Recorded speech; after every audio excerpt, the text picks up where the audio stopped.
maraming laman ay napipigtas. Yun.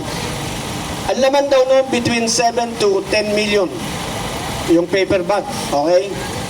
So, tuwing matatapos yung session nila sa Kongreso, may pupuntahan silang opisina, lalabas doon, paglabas doon, may hawak na paper bag. Okay?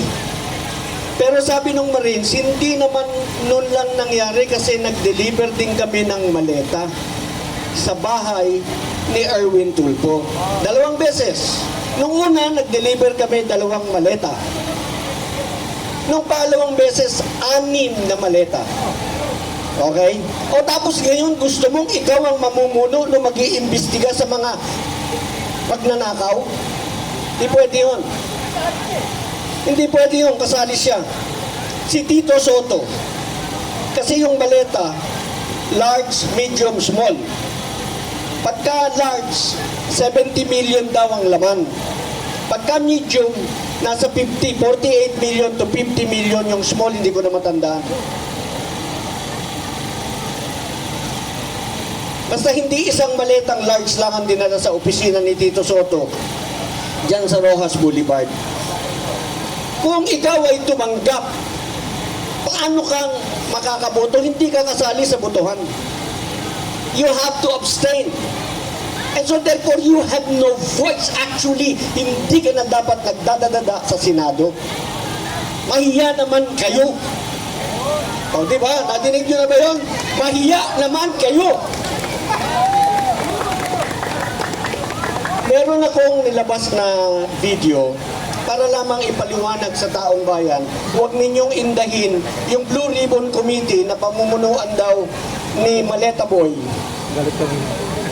Maleta Boy, tawag ko sa kanya dati si Ben Dalo.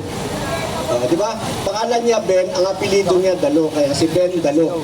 Ngayon, si Ben Dalo, Maleta Boy, Erwin Tulfo, hindi ka po pwedeng mamuno dahil ikaw ay isa sa iimbestigahan. Yung mga taga-senado, yung mga pulis, nadidinig ninyo, kanino kayo kakampi? Ang sinumpaan ninyo, konstitusyon, saligang batas, poprotektahan ninyo. Anong proteksyon ang ibibigay ninyo kung papanig kayo sa mga magnanakaw? Yes! Diba? Paano nyo igagalangan sa saligang batas ang inyong sinumpaan? To serve and protect the Philippine Constitution, so help me God. Nakakampi ka sa magnanakaw. Meron dyan kumaharang pa ayaw papasukin sa Senado. Yung senador, nakakita kayo ng ganong kabubong tao? Anak ng tinapay, yun yung tinatawag namin na ano tawag mo nun, yung ulang, yung shrimp? Ipon! Tapon ulo, alam niyo yun? Ulo. Anyway, yun lang po sa akin paalala, huwag po ninyong indahin yung naging halalan kahapon dahil wapo lahat. Lahat po yun walang bisa. Because in the first place, they do not have the authority to declare any position vacant because they cannot transact business validly in the absence of a quorum. Yan po napakasimpleng explanation. Hindi kailangan ng paliwanag na malalim na para kang pumupunta sa korte. Hindi mo kailangan mag-cite ng napakaraming batas. Yun lamang pong number 1 requirement. Maraming salamat po. Mag-stay po tayo dito. Kung pwede, dumami tayo dito. Mas marami sa kanila. Nakakahiya. Binabantayan tayo ko. Konti lang tayo. Parami tayo. Lunurin natin sila para matapos na to. Wala akong sinasabing masama. Sinasabi ko lang, mas marami tayo sa kanila kasi nakakahiya. Ang dami nila. Diba? So, yun lang po.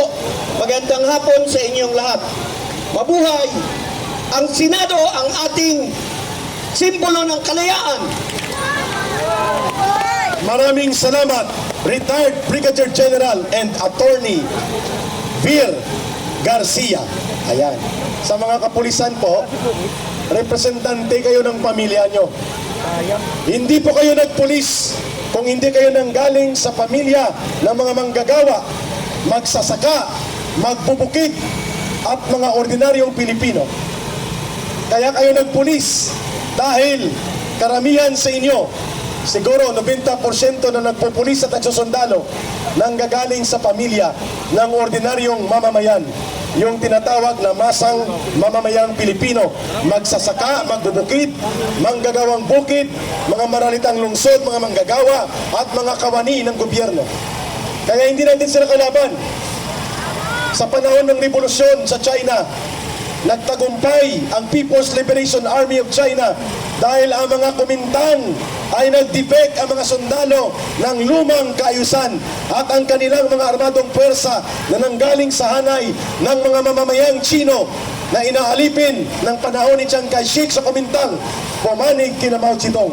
Yan din po ang mangyayari sa kanila. They will defect to the side of the people. Sigurado po tayo dyan. Kasi galing din sila sa hanay ng mga magsasaka, manggagawa at ordinaryong mamamayan. Kaya hindi natin sila kalaban. Inaabuso din po sila at ang pamilya nila ng sistemang bulok at ng mga kabataan na politiko. Kaya we understand dyan sila. But they have the choice. Unlawful orders and corrupt politicians do not deserve to be followed. Hindi dapat sinusunod ang kawatan at bulok na politiko para magbigay ng utos.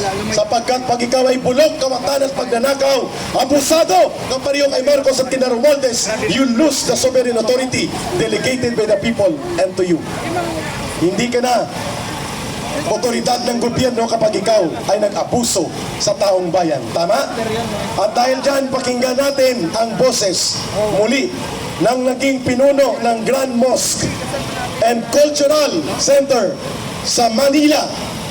At siya ay bahagi ngayon ng pakikipagkaisa dito sa labas ng Senado para sa boses ng mamamayan ng mga Bangsamoro sa buong Pilipinas. Si Sultan or Dato Umar. Sultan Omar Sharif. Siguro po yung hindi nakakakilala sa akin,